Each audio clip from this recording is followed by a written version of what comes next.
నమస్తే sir. Sir చాలామందికి చిన్న వయసులో నుంచే షుగర్ రావడం మొదలవుతుంది. మరి షుగర్ ఎన్ని మెడిసిన్స్ వేసినా కూడా ఈ షుగర్ కంట్రోల్ అవ్వట్లేదు అనేసి చాలామంది అనుకుంటారు. న్యాచురల్ పద్ధతి ద్వారా ఏమైనా ఈ షుగర్ని కంట్రోల్ చేయొచ్చు అంటారా?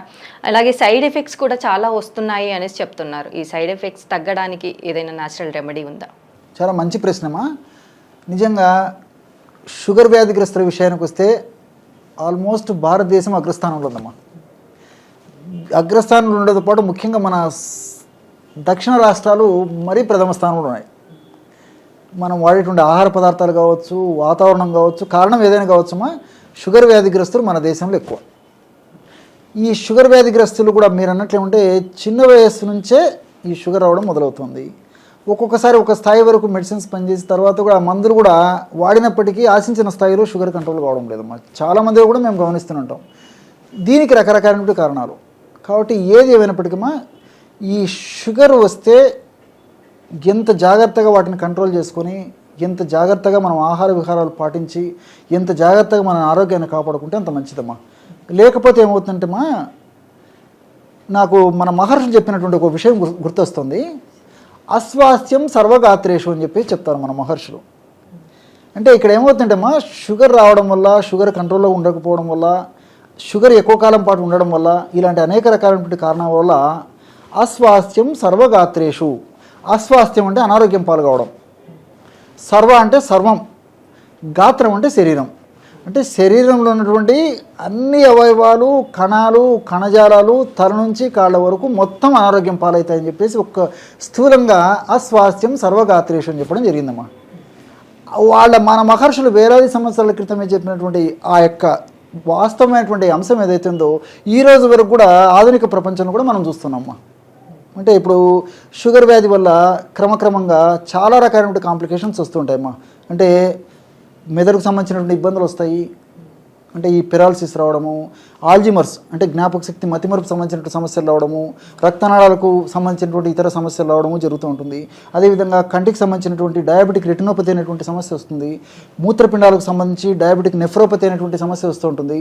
ఇట్లమా అదేవిధంగా నరాలకు సంబంధించి డయాబెటిక్ న్యూరోపతి అనేటువంటి సమస్య వస్తుంది.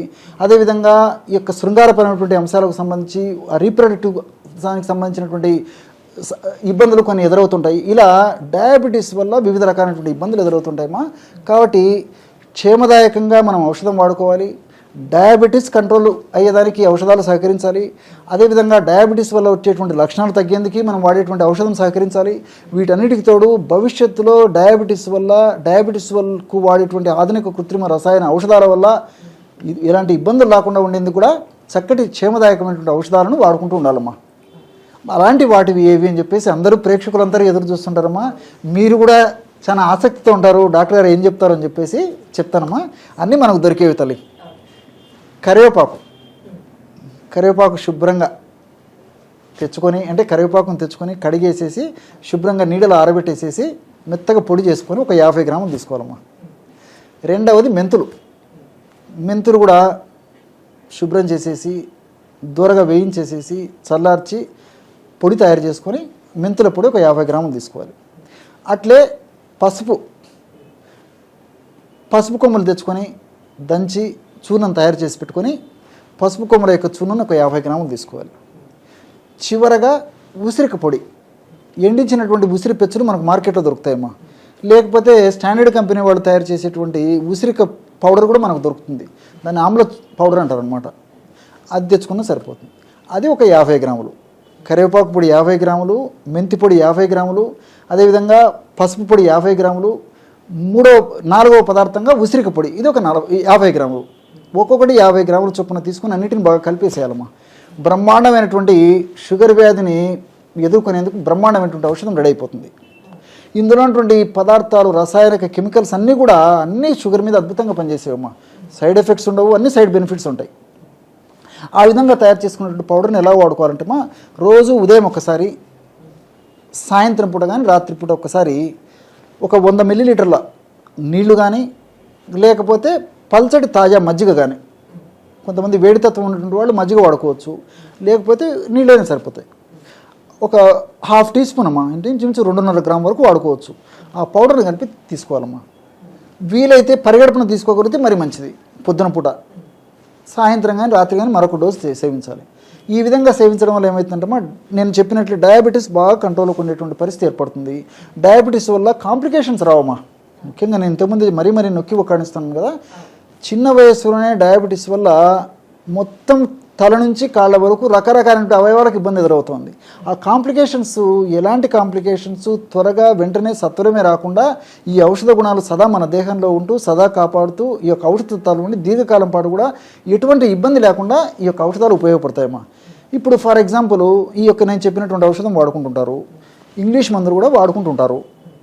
ఇంగ్లీష్ మందులకు వ్యతిరేకం కాదు నేను, అదేవిధంగా ఇంగ్లీష్ మందులు వాడొద్దని కూడా చెప్పనమ్మా. కాబట్టి ఇంగ్లీష్ మందులు డాక్టర్ గారి సలహా మేరకు వాడుకోండి. అవి వాడుకుంటూ ఆహారం ఔషధం సప్లిమెంట్గా ఇది వాడుకోండి. ఇది వాడుకోవడం వల్ల ఏమవుతుందంటే, ఉదాహరణకి మనం ఒక డాక్టర్ గారి దగ్గరికి వెళ్ళొచ్చాము షుగరు ట్రీట్మెంట్ కోసము. ఆయన ఒక నెలకో 2 నెలలకు మందులు రాసిస్తాడు. ఆ మందులు వాడుకుంటూ నేను చెప్పినటువంటి ఈ యొక్క డైట్ మెడిసిన్ కూడా వాడుకోవడం వల్ల ఒక నెలనో 2 నెలలు అయిన తర్వాత మళ్ళీ డాక్టర్ గారి దగ్గరికి వెళ్ళినప్పుడు షుగర్ కంట్రోల్ అయ్యేసరికి డాక్టర్ గారు ఆ మందుల డోస్ తగ్గిస్తారు. షుగర్ పెరిగితే మళ్ళీ పెంచుతారు, కానీ షుగర్ తగ్గితే ఆటోమేటిక్గా డాక్టర్ గారు ఆ మందుల డోస్ తగ్గిస్తాడు అనమాట. రెండోసారి వెళ్తాం అనుకోండి, ఇంకా తగ్గిపోయేసరికి ఇంకా తగ్గిస్తాడు. ఆ యొక్క మందుల డోస్ క్రమంగా తగ్గిస్తూ ఉంటాము.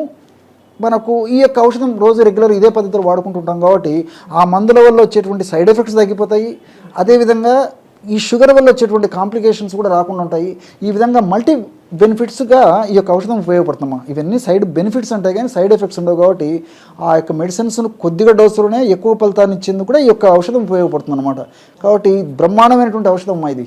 ఇప్పుడు పసుపు మంచి యాంటీ ఆక్సిడెంటు, బ్లడ్ ప్యూరిఫైరు, రక్తనాళాలను శుద్ధి చేసేటువంటి శక్తి ఉంది, డయాబెటీస్ తగ్గించేటువంటి శక్తి ఉంది, వ్యాధి నిరోధక శక్తిని పెంచేటువంటి శక్తి ఉంది పసుపుకి. ఇలా చెప్పుకుంటూ పోతుంటేమా దీనికి అంత ఉండదమ్మా. ఇప్పుడు మేము పసుపు గురించి చెప్పినాను, కరివేపాకు గురించి చెప్తుంటే దీనికి బ్రహ్మాండమైనటువంటి దీని మీద సబ్జెక్టు మనకు వస్తూ ఉంటుంది. మెంతులకు సంబంధించి కూడా ఎంతో మనం దీని గురించి వివరంగా మన ప్రేక్షకులకు తెలియజేయచ్చుమా. ఇప్పుడు మనకు సమయాభావం వల్ల క్లుప్తంగా చెప్పడం జరిగింది. ఈ పద్ధతిలో వాడుకుంటే చాలా అద్భుతమైనటువంటి ఫలితాలు షుగర్ వ్యాధిగ్రస్తులు జరుగుతాయి. ఇవన్నీ కూడా సైడ్ బెనిఫిట్స్ ఉంటాయి, సైడ్ ఎఫెక్ట్స్ ఉండవు. కాబట్టి ప్రకృతి సిద్ధమైనటువంటి ఈ యొక్క పదార్థాలను మనం తయారు చేసుకుని వాడుకోవడం వల్ల చాలా సత్ఫలితాలు కలిగి మంచి ఆరోగ్యము, సుఖవంతమైనటువంటి జీవితం కూడా అటువంటి రోగులకు కలిగేటువంటి పరిస్థితి ఏర్పడుతుందమ్మా. సార్, కొంతమంది ఏంటంటే ఆల్కహాల్ తీసుకుంటూ ఉంటారు ఈవినింగ్ టైంలో కానీ, సో అదే టైంలో ఈ ఔషధాన్ని తీసుకోవచ్చు. 1 గంట 2 గంటల వ్యవధి ఆల్కహాల్ తీసుకునే దానికి ముందమ్మా ఇది తీసుకుంటే సరిపోతుందమ్మా. తీసుకోవడం వల్ల దోషం అయితే ఉండదు. కనీసం 1 గంట 2 గంటలు వ్యవధి అంటే ఆల్కహాల్ తీసుకునే దానికి ముందు ఈ యొక్క ఔషధాన్ని వాడుకోవడం వల్ల ఆ టైం లోపల ఇదంతా పేగులు పీల్చుకుంటాయి, అబ్జార్ప్షన్ అయిపోతుంది కాబట్టి ఇంకా ప్రాబ్లం ఉండదమ్మా. దీనివల్ల సైడ్ ప్రాబ్లమ్స్ కూడా ఉండవు, వాడుకోవచ్చు. అంటే సార్, మీరు కరివేపాకు పొడి తీసుకోవాలన్నారు కదా, కొంతమంది కరివేపాకుని డ్రై చేస్తూ ఉంటారు, అంటే వేడి చేసి దాన్ని పౌడర్ చేస్తూ ఉంటారు, అలా చేయొచ్చు అంటారు? అది కూడా అమ్మా కరివేపాకును ఎండబెట్టి తయారు చేసుకుంటే ఫలితాలు బాగుంటాయమ్మా. ఒక్కసారి మనం కృత్రిమంగా తయారు చేసినటువంటి అగ్ని యొక్క సంస్కారం అంటే వేయించడం కానీ ఉడికించడం కానీ చేయడం వల్ల కొన్ని రకాలైన పోషక తత్వాలు ఔషధ గుణాలు తగ్గిపోతాయమ్మా.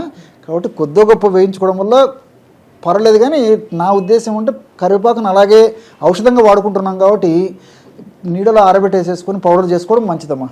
ఎందుకంటే కొద్దిగా వేయించడం వల్ల దాంట్లో కొన్ని రకాలైన పోషక గుణాలు కూడా పోయేటువంటి అవకాశం ఉంటుంది. కాబట్టి వీలైనంత వరకు ఇదే పద్ధతిలో వాడుకోవడం వల్ల మనకు ఔషధ గుణాలు ఎక్కువగా వస్తాయమ్మా. అంటే షుగర్ వ్యాధి నుంచి బయటపడాలి అని అంటే న్యాచురల్ పద్ధతిలో ఎలాంటి ఔషధాన్ని సేవించడం ద్వారా షుగర్ వ్యాధిని కంట్రోల్ చేయొచ్చు, అలాగే సైడ్ ఎఫెక్ట్స్ నుంచి బయటపడచ్చు అనేసి చాలా బాగా చెప్పారు sir. Thank you so much sir. నమస్తే.